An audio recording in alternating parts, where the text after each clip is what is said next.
This news is presented by BK hardware store, Didwin Tikkar, Hamirpur. सभी प्रकार के paint, hardware, plywood, timber, tiles और marble के लिए संपर्क करें।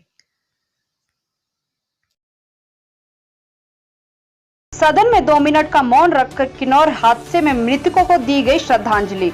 विपक्ष ने लगाया राहत बचाव कार्य में देरी के आरोप। किन्नौर में हुए हादसे में 14 लोगों के शव निकाल दिए गए, जबकि राहत व बचाव कार्य जारी है। दुखद हादसे पर सदन में 2 मिनट का मौन रखा गया। पक्ष व विपक्ष ने मृतकों को श्रद्धांजलि दी। कांग्रेस ने भी इस हादसे पर दुख व्यक्त किया, वहीं उन्होंने राहत व बचाव कार्य में हुई देरी पर भी सवाल किए। ये एक बहुत दर्दनाक हादसा हुआ और जैसा कि माननीय मंत्री जी ने सदन को सूचित किया, अभी तक 13 लाशें जो हैं वो मिल चुकी हैं, मगर बहुत सारे लोग लापता हैं और बहुत सारी गाड़ियों की भी ऐसी आशंका है कि शायद बोल्डर्स के साथ वो नीचे, डेब्रिस के साथ नीचे चली गई हैं और सतलज में भी बह सकती हैं। जब तक सारी लाशें या जीवित लोग मिल नहीं जाते, असली फिगर्स का पता नहीं लगेगा। मुख्यमंत्री भी हादसा जहां हुआ वहां पर निगुल सेरी में जहां गए हैं और हमारी ओर से अग्निहोत्री जी, नंदलाल जी, विक्रमादित्य जी आज सुबह गए और वहां के जो विधायक हैं जगत सिंह नेगी जी, वो कल ही चले गए थे। मगर ये बात निश्चित है कि प्रकृति के साथ जो छेड़छाड़ हो रहा है और अनसाइंटिफिक तरीके से जो सड़कों में ब्लास्टिंग हो रही है, ये इस वजह से जो है ये भूसंकलन हो रहे हैं। आपने देखा कि दोनों किन्नौर में जो दोनों हादसे हुए भूसंकलन के, ये नेशनल हाईवे पे हुए। नेशनल हाईवे में विशेषज्ञों का कहना है कि जो ब्लास्टिंग की जा रही है वो अनसाइंटिफिक है। तो साइंटिफिक तरीके से अगर हम ब्लास्टिंग और रोड कटिंग नहीं करेंगे तो इस तरह के हादसों की आशंका बढ़ती जाएगी।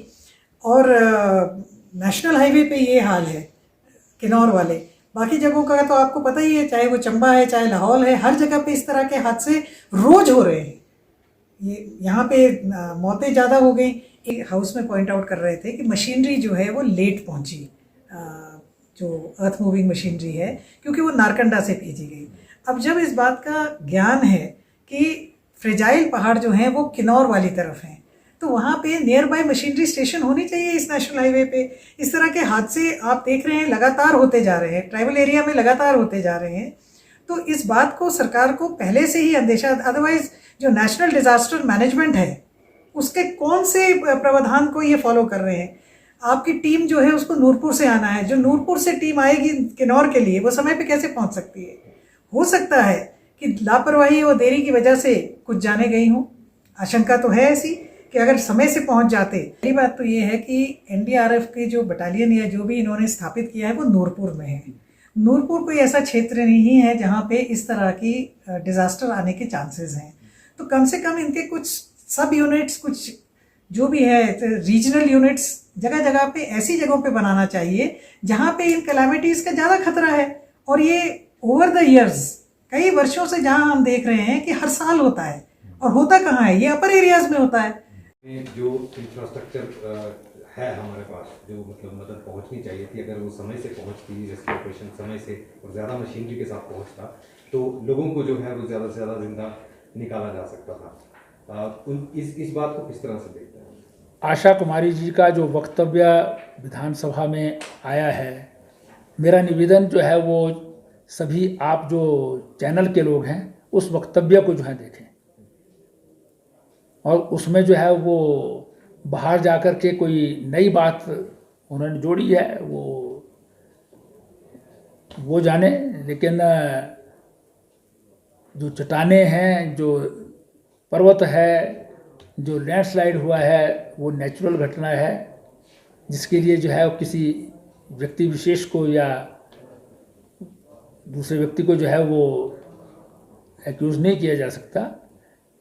लेकिन शायद उन्होंने वो स्थान देखा या नहीं देखा मुझे नहीं मालूम, पर वहाँ पर जो है वो जब कोई पहुँचेगा, सड़क के हर स्थान पर जो है सब चीज़ें खड़ी नहीं रहती हैं, और ना ही इस बात की किसी को आशंका थी कि वहाँ पर कोई पहाड़ गिर सकता है। तो इसलिए जो है वो कहीं ना कहीं से जो है मशीनरी जो है वो थोड़ा दूरी पर होगी, किसी विशेष स्टेशन पर खड़ी रहती है जहाँ गोदाम होते हैं या दूसरे जो है वो दफ्तर होते हैं। एनडीआरएफ की टीम नूरपुर में बटालियन है, तो वहाँ से आना होता है। और इसमें तो आईटीबीपी और दूसरे लोग लगे हैं। सिविल एडमिनिस्ट्रेशन की मदद जो है वो तुरंत वहाँ पर जो है वो आईटीबीपी ने की है, जो आईटीबी का जो है हेडक्वार्टर सरहान में बहुत नज़दीक है।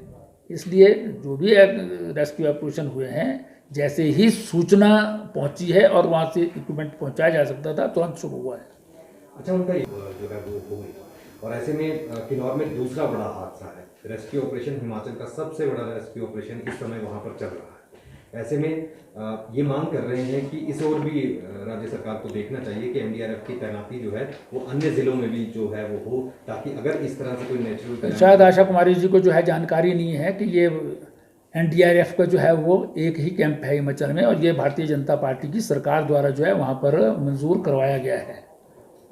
तो ये हमको हिमाचल प्रदेश वासियों को जो है इसके लिए केंद्र सरकार का जो है वो शुक्रगुजार होना चाहिए कि हिमाचल प्रदेश में कम से कम एनडीआरएफ की बटालियन जो है हिमाचल में ही है, वरना इसका कैंप जो है वो कहीं जालंधर में या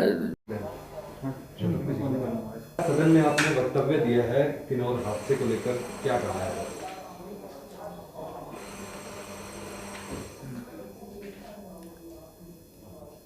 किन्नौर ज़िला के निचार तहसील के निगुलसारी नामक स्थान पर लैंड स्लाइड और चट्टानें गिरने के कारण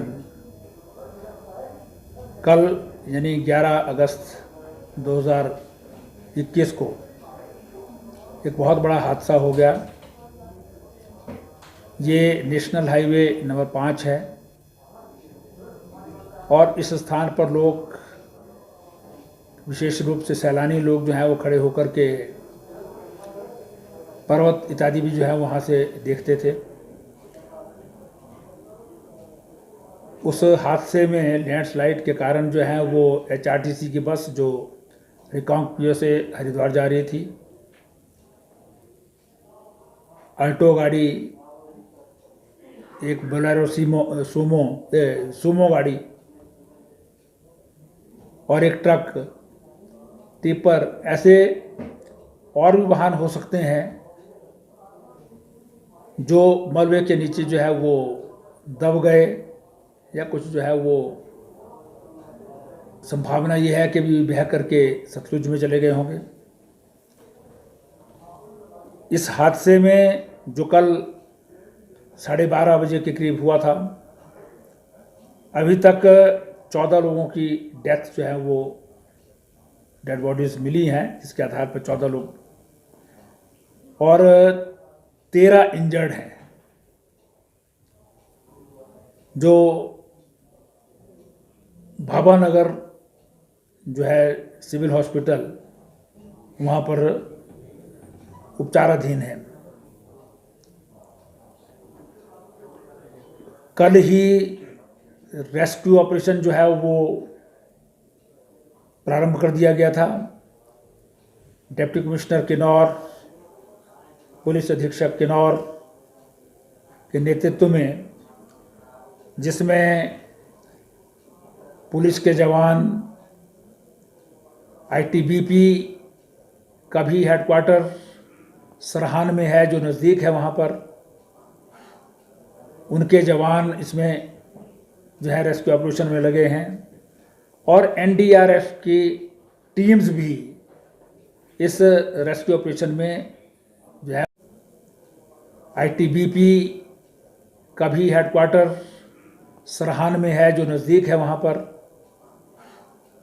उनके जवान इसमें जो है रेस्क्यू ऑपरेशन में लगे हैं, और एनडीआरएफ की टीम्स भी इस रेस्क्यू ऑपरेशन में जो है वो काम करने के लिए वहाँ पहुँच गई और वो काम कर रहे हैं।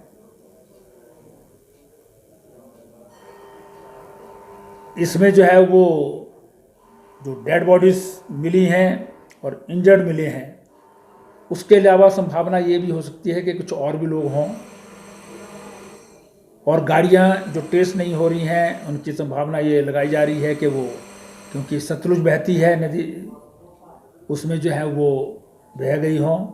लेकिन ऑपरेशन सर्च जो है वो कल रात भी, पूरी रात भर भी काम होता रहा है। माननीय मुख्यमंत्री जी कल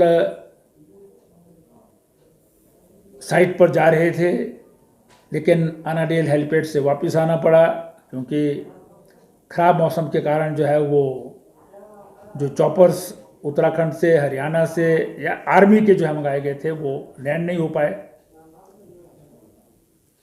और वहाँ पर भी उतरने वाले नहीं थे। आज सुबह जो है वो मुख्यमंत्री जी और हमारे ट्रांसपोर्ट मिनिस्टर श्री विक्रम सिंह जी जो है मौके पर गए हैं और अभी भी वो वहीं पर साइट पर हैं। माननीय मुख्यमंत्री जी आज भाभा नगर के जो है वो सिविल हॉस्पिटल में भी जो है वो इंजर्ड्स और को देखने के लिए जो वहाँ दाखिल हैं उनको देखने के लिए जो है वो गए हैं। और 4 लाख जो है वो जिनकी मृत्यु हो गई है उनके लिए तथा 50,000 रुपये पर व्यक्ति इंजर्ड को जो है वो उन्होंने अनाउंस किया है।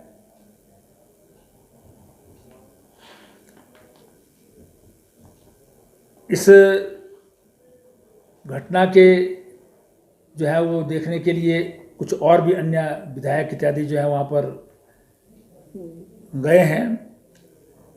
बड़ी संख्या में रेस्क्यू ऑपरेशन में जो है वो हमारे जवान जो है वो काम कर रहे हैं।